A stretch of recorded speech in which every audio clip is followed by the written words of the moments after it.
All right, it's that time of week again. It is Wednesday night at 6:15, which means Wednesday nights reloaded. Not Wednesday nights on the hill, unfortunately. Wednesday nights from Atlanta Highway. Um, Coming to you guys live tonight on my front porch.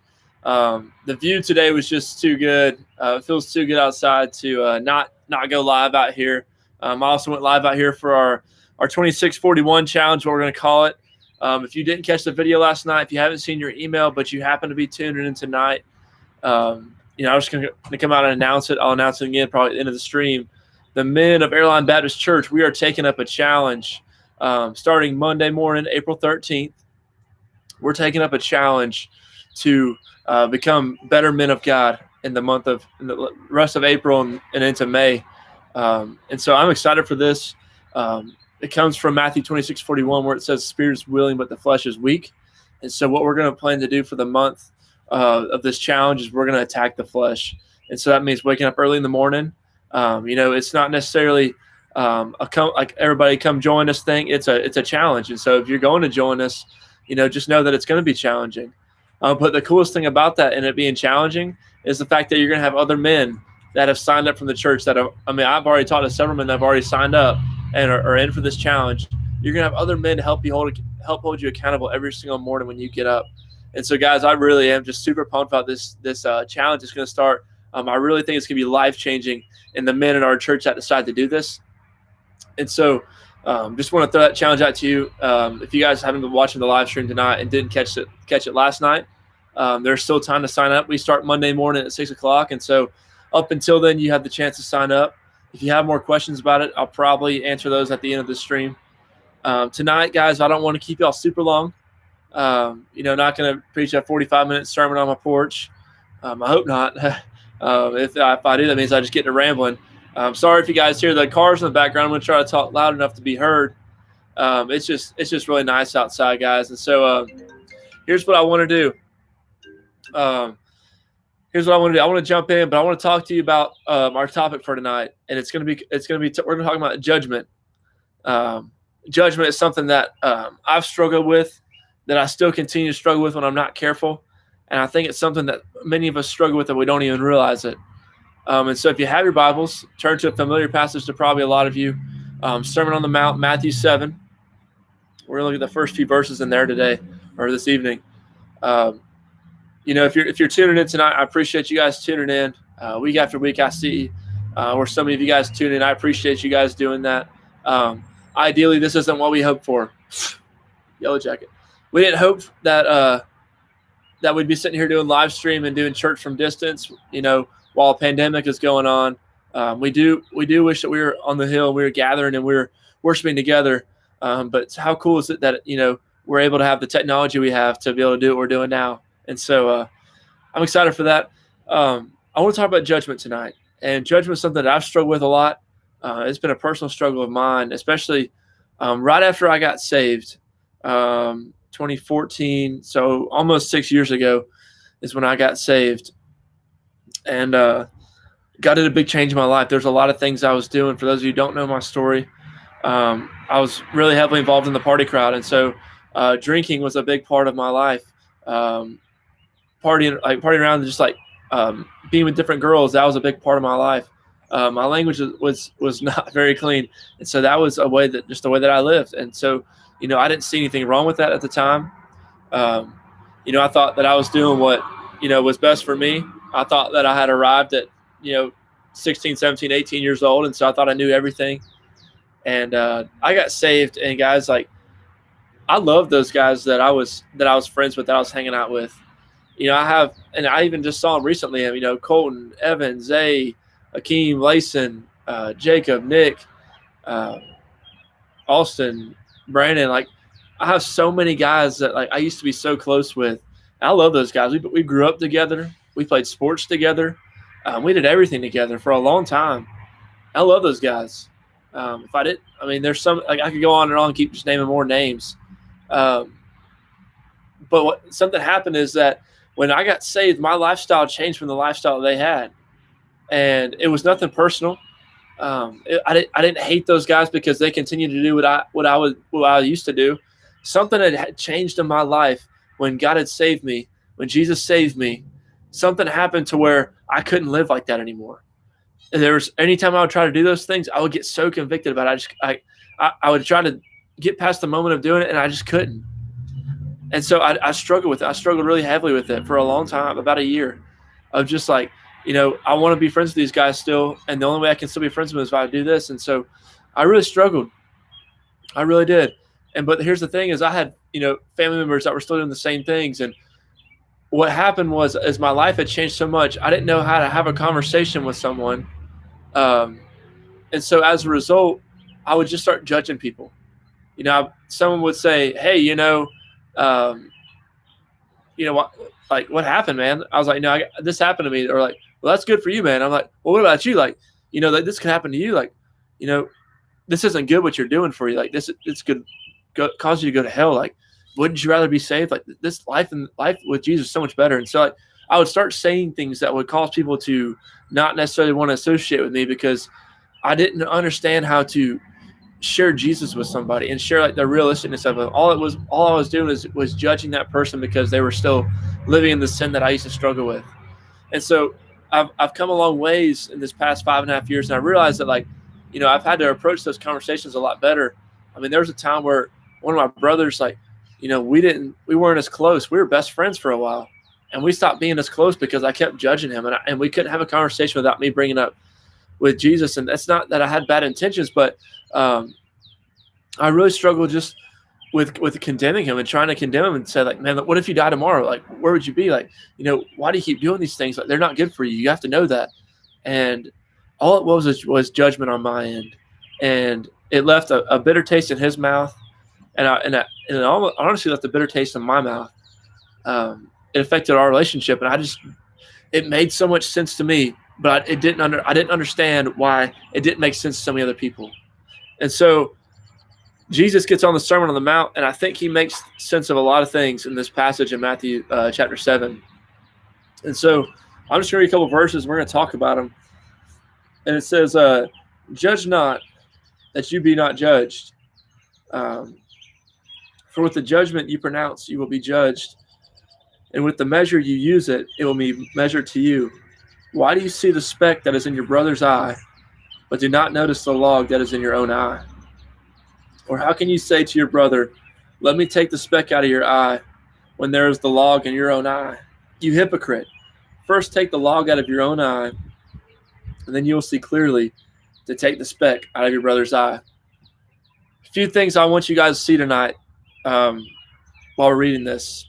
And I'm just going to go ahead. I'll start. There's a few things I want you guys to see, and we'll just jump right into them. Just a few observations I made on judgment from this passage. Number one, when you judge someone, wait on this truck to go by, big old 18-wheeler. When you judge someone, you are pronouncing them guilty before God. When you judge someone, you're pronouncing them guilty before God. Obviously, we're all guilty before God, but when you judge someone else, you're putting the authority to judge in your own hand and your own power, and you're condemning them before God. Now, I know a little bit about following Jesus, and I realize that if anybody's going to be the judge, it's going to be him.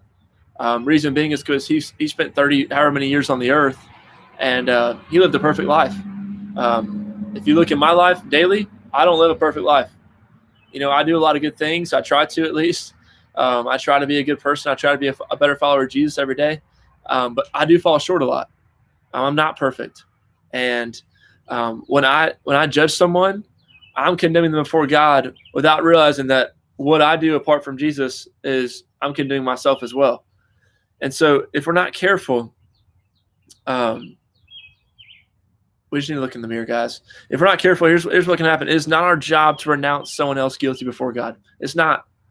It's our job to love on them, share truth with them in a loving way, and, let them know that, all have sinned and fallen short of the glory of God, and that you are at one time were just a sinner separated from God, but that he saved you, and not that he made you perfect, but that he's in the process of making you perfect until he returns or until you pass on it and then you go see him. But I want you guys to know when you judge someone, you're pronouncing them guilty before God. And so it was not too long into being saved, I was spending a lot of time with one of my brothers, and I really just could not stop judging him for the things that he was doing. Man, every time he loved to brag in my face about the things he was doing, and those things at one time were impressive to me.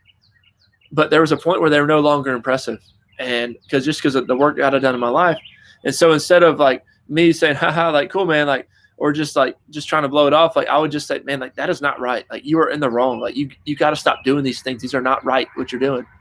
And it caused a lot of separation in our brother, or us being brothers. There's a long time where we didn't talk, and that was hard. It was really hard for me. And him and his twin, they shipped off to boot camp, and they spent some more time away from me. And so, for one, it was a little bit easier when he was a little bit closer by, but when he was a little bit further away, it was a lot harder. We weren't as close anymore. And so, I had to learn how to love him. I had to learn how to love him no matter what he did, and no matter who he decided to be. And so when I started doing that, our relationship got a lot better. It's to the point now where we talk on the phone at least every single day. Actually, when the Facebook stream started not long afterwards, he knew I was going live, and he decided to call me anyways. And so I had to ignore his call for the minute. But the first thing, when you judge someone, you're pronouncing them guilty before God, and that is not our job to do that. It is not our job to find fault in other people. It is only our job to find a need in someone else's life, and that is a need for Jesus. And once we can show them that need, we can fill that need with the love of Jesus and His Spirit, and it can change their life. That's all I needed, was to realize that I needed Jesus. I didn't need someone to tell me I was messed up. I already knew I was messed up. And in my mind, I was still kind of invincible as well. It's like this, I know I'm messed up, but like I'm still invincible because I can still keep doing what I want. But I realized at one point I needed Jesus. And so, if you're really struggling with that, I want you guys to understand that, like, find a way to find a need in that person's life that they need Jesus. Like, wait for them, like, seek the conversation where they bring it up. Like, man, I've just been really struggling with this, the whole coronavirus thing. Like, what if something happens to me? Like, I'm not ready to leave my kids behind, or, I have bills to pay, like, or, I don't want to set my family up for being miserable if I pass on. And, they have all this fear. Like, man, can I tell you something? Like, I have that same kind of fear, but I tell you one thing, like, I know that when I pass on, like, I'm going on something so much better, and that's spending time with Jesus for eternity. And I know that if I'm not right with Jesus before then, like, what I have coming for me is a lot worse than what a coronavirus can do to me.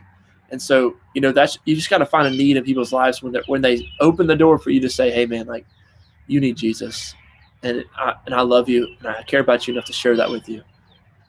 Second thing I want you guys to see, when you judge someone, you have to worry about being judged the same way. Judge not that you be not judged, because check this out. For with the judgment you pronounce, you will be judged, and with the measure you use, it will be measured to you. So the same standards you hold other people to, that judgment is going to be held to you as well. And so I think it's a lot of times we get really good at finding, like, other people's sins out.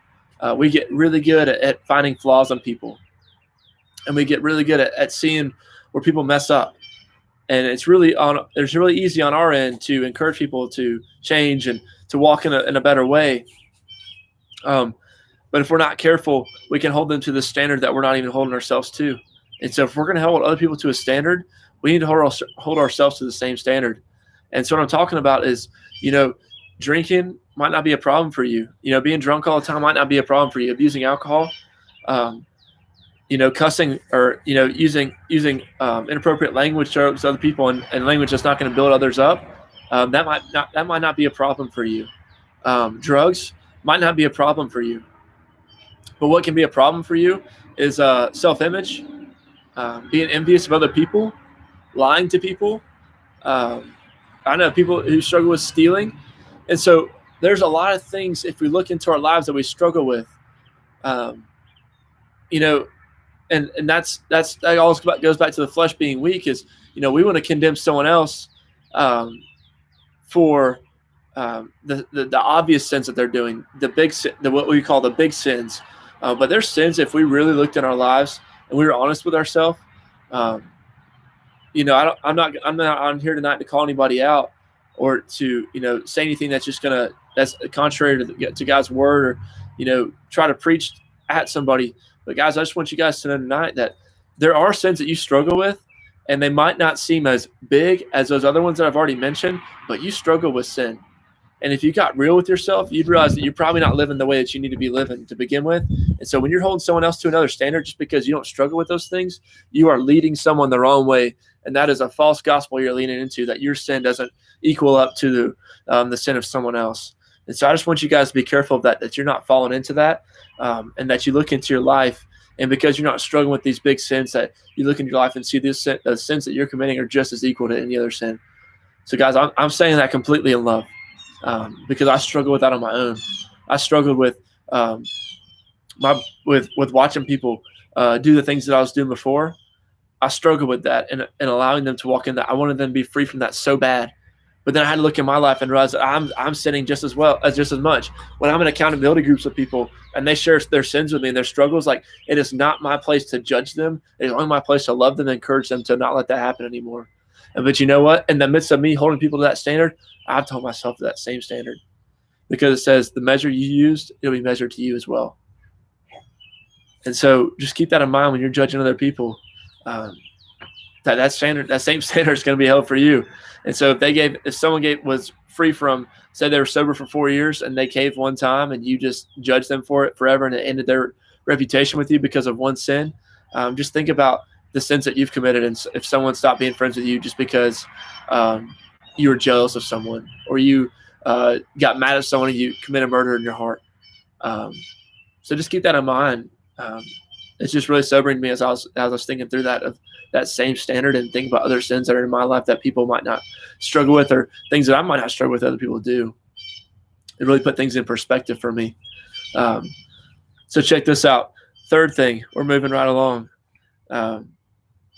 When you judge someone, you can fail to see the good in them. When you judge someone, you can fail to see good in them. Here's what I mean. It says in here, why do you see the speck that is in your brother's eye, but you don't even notice a log that is in your own eye? Okay, so, obviously, it's not literally like I don't have a big old log in my eye, or, I don't have a plank in my eyes. Maybe another translation would say, I think. I don't have that in my eye, but I do know one thing is that when I take these glasses off, I don't see very well. I can see it close pretty well, but when I'm, just because I know it's Nichols Diner down the road from me, I know that sign is there. I know that's what it says, but I can't see without my glasses off. When you have something that's in your eyes or blocking out your vision, it's hard for you to see.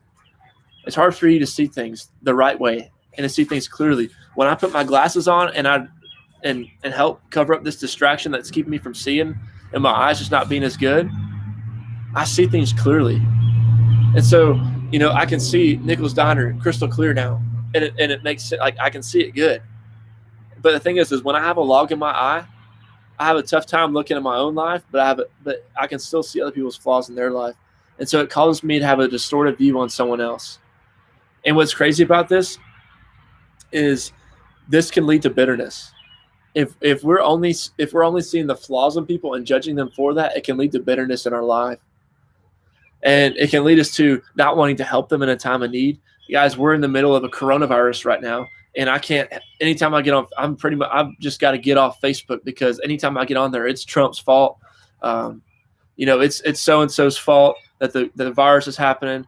It's Trump's fault. It's Pelosi's fault. Like, everybody's just pointing fingers at each other. It's China's fault. It's an animal's fault. Everybody's just judging one another, and because of flaws that people have in their lives, it causes us to have bitterness towards them.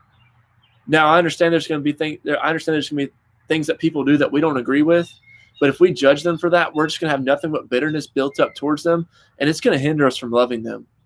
I think about times where I had so much bitterness built up towards people that there was a chance to present the gospel to someone and to love on them and share Jesus with them, whether it's through action or just through words. And I had some bitterness built up towards them, and it kept me from wanting to do that.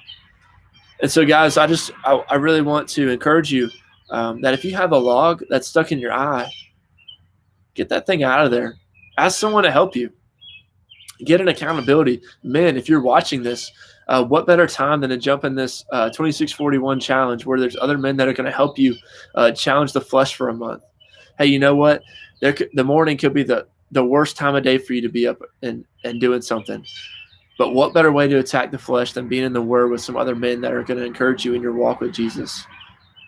I just can't stop thinking about this challenge and how good it's going to be. You know, I have these mats right here that I went and got the other day for like home workouts, and I'm thinking about, you know, when I wake up Monday morning at 5 o'clock, I'm gonna come out here and do my 50 push-ups on them, and I'm gonna get my work done. That way, when I jump on that call, I'm ready to go and share the devotion. Because I'm attacking that flesh. When my flesh tells me it needs to stay in bed, well, I'm gonna tell myself I should have gone to bed sooner, or I'm gonna tell myself that, you know, I have other guys waiting on me that are we're gonna jump on a call and we're holding each other accountable. And so just because like your flesh desires to do something doesn't mean that you have to necessarily obey that. And our flesh is weak, and it wants to lead us away from what the Spirit wants. Sorry if I got on a tangent there, but when you have a log stuck in your eye, it really causes you to not see very well.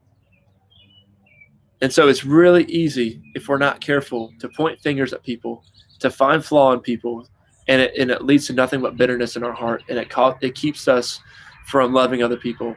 And so, guys, if there's bitterness stored up in your heart because you've been judging other people, get the log out.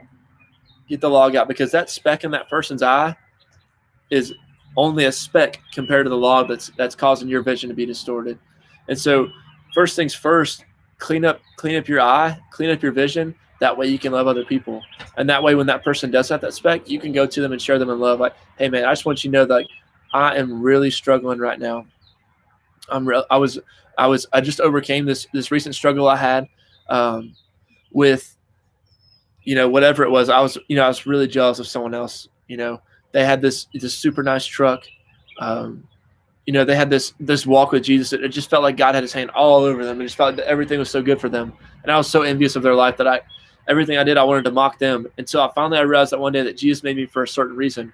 And so instead of having bitterness and jealousy built up towards them, I asked God to purify my heart and to pray for myself, that I would see myself as a unique individual created by God, and that he has me in the place that he has me for a reason. And so, you know, that's just something you could share with someone. You'd be like, hey, man, what are you struggling with? Is there anything you're struggling with? Like, and you might know it, but if you ask them and they share that with you, that's when you can start working on that process of fixing the speck in their eye and fixing that log that's in your eye. And so 3 things. When you judge someone, you're pronouncing them guilty before God. I said it's not our job to pronounce someone else guilty before God. When you judge someone, you have to worry about being judged the same way. When you hold someone to a certain standard, be careful, because you're going to be held to that same standard as well.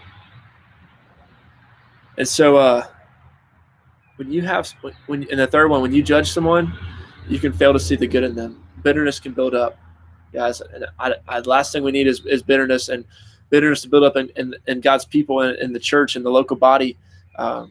That causes us to divide and causes us to not get along. The last thing we need in the place where we're trying to show the world where we have peace is division. The place, you know, we try to show the world that we have unity in Jesus Christ. The last thing we need to have is division in the church. So what can we do? What can we do? First thing, stop judging. Stop judging other people. Real simple application. Stop judging other people. Why? See clearly. Or how can you do that? See clearly. Take the log out of your eye. Take the log out of your eye. You might think that something needs to be done a certain way. You might think that what you're doing in your life is not sinful. You might think that just doing this is okay and it's not sinful towards other people. You might think that you know everything. But get the log out of your eye, okay? Get the log out of your eye. Start seeing clearly and figure out how you can love others. That's the third thing. Love others. Pray for them. You know, recently I've really struggled with a few people in my life, and there's a little bit of judgment there. There is some judgment there, but what is caused in my life is some bitterness. And so I'm preaching this message tonight because it's something I've had to learn recently, and it's something that I've had to experience on my own, and things that I've had to overcome.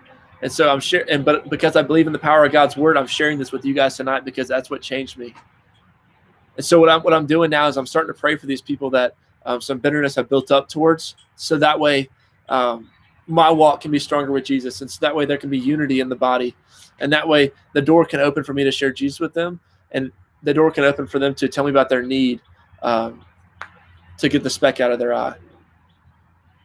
And so one more time, first step to getting over this, when I'm talking about my observations on judgment and overcoming judgment, stop judging other people. Stop. Seek accountability for that. Get some help with that. And I keep saying it. What better way, man? 2641 challenge. What better way to seek accountability than to start this challenge? I'm telling you guys, this challenge is going to be awesome. I'll talk about it more in a second because people might not have caught on the front end of the message. See clearly. Take the log out of your eye. It does me no good driving around at night, playing softball. Now I'm a retired baseball player, so now I play softball. It does me no good playing softball at night. It does me no good, trying to drive, or it does me no good trying to see things from a distance if I can't see clearly. And so I put these things on so I can see clearly. There's no point in walking around with blurred vision because there's a log in your eye. So ask God to show you what that log is. And I promise you guys that once you find one thing wrong, you're going to find a lot of other things that are wrong. That's happened to me a lot. God, He's exposed me so many things, and I'm like, oh my gosh, I'm the worst human being ever. And so take the log out of your eye. Start seeing clearly. Get your vision squared away. Last thing, love others and pray for them, guys. Love others and pray for them. If you're struggling and judgment has caused bitterness into your life, pray for them. Love them. Ask if you can do anything for them, because even if you're serving them out of not a whole lot of love, you're still serving them. It's going to force you to love them. And that's, I promise you that'll change your heart on a lot of things. Last little thing that I'll share. If you can't confront someone about, I wrote this down like this. If you can't confront them about it, it's probably judgment. If someone is doing something in life that you can't go to them out of love and confront them about it, you're probably judging them.